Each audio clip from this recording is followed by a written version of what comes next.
there, hope you're having a great day today. We are talking about Joshua chapter 6 today, and our chapter today is all about the fall of Jericho.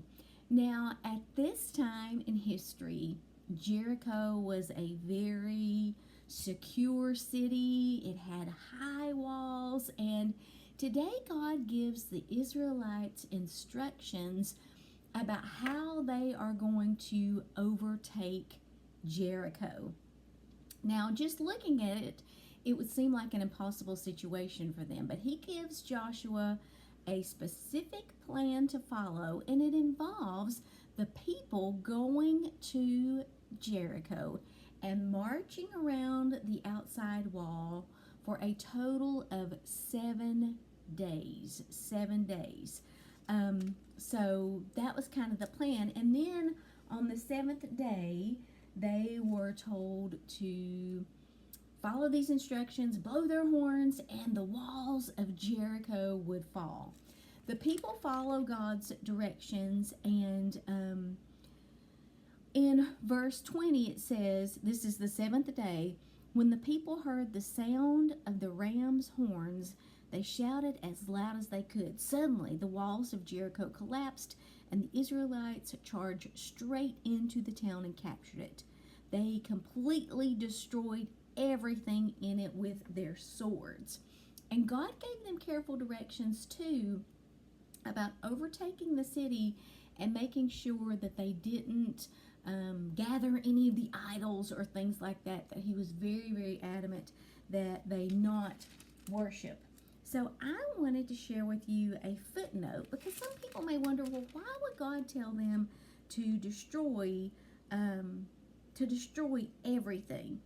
And my footnote in this chapter tells us this. It says, why did God demand that the Israelites destroy almost everyone and everything in Jericho? And I need to mention this. This is important.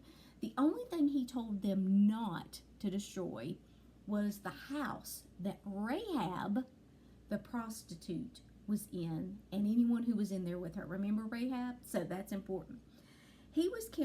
This is why God did this. He was carrying out severe judgment against the wickedness of the Canaanites. This kind of judgment, called a ban, usually required that everything be destroyed. Because of their evil practices and intense idolatry, the Canaanites were a stronghold of rebellion against God. This threat to the right kind of living God required had to be removed.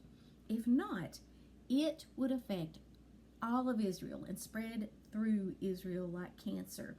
A few people and some items in Jericho were not destroyed, but these were special cases, like Rahab. God's purpose in all this was to keep the people's faith and religion uncontaminated. He did not want the plunder to remind Israel of Canaanite practices. God also wants us to be pure.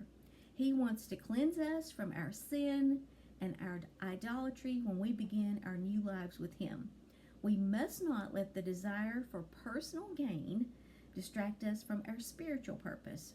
We must also reject any objects or images that remind us of our old lives of rebellion against God. So I think that's an excellent message for all of us.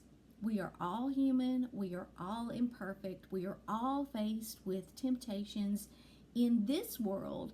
And it's a reminder to us that whatever area of temptation you may have, by kind of steering yourself clear of that, not even putting yourself in that situation, that is going to help to continue to keep your lives pure before God, and Him pleased with our wanting to follow His guidelines and follow the things that He wants us to have the best life that we can here on earth. So thank you guys for watching today. Have a great rest of your day. I'll see you next time.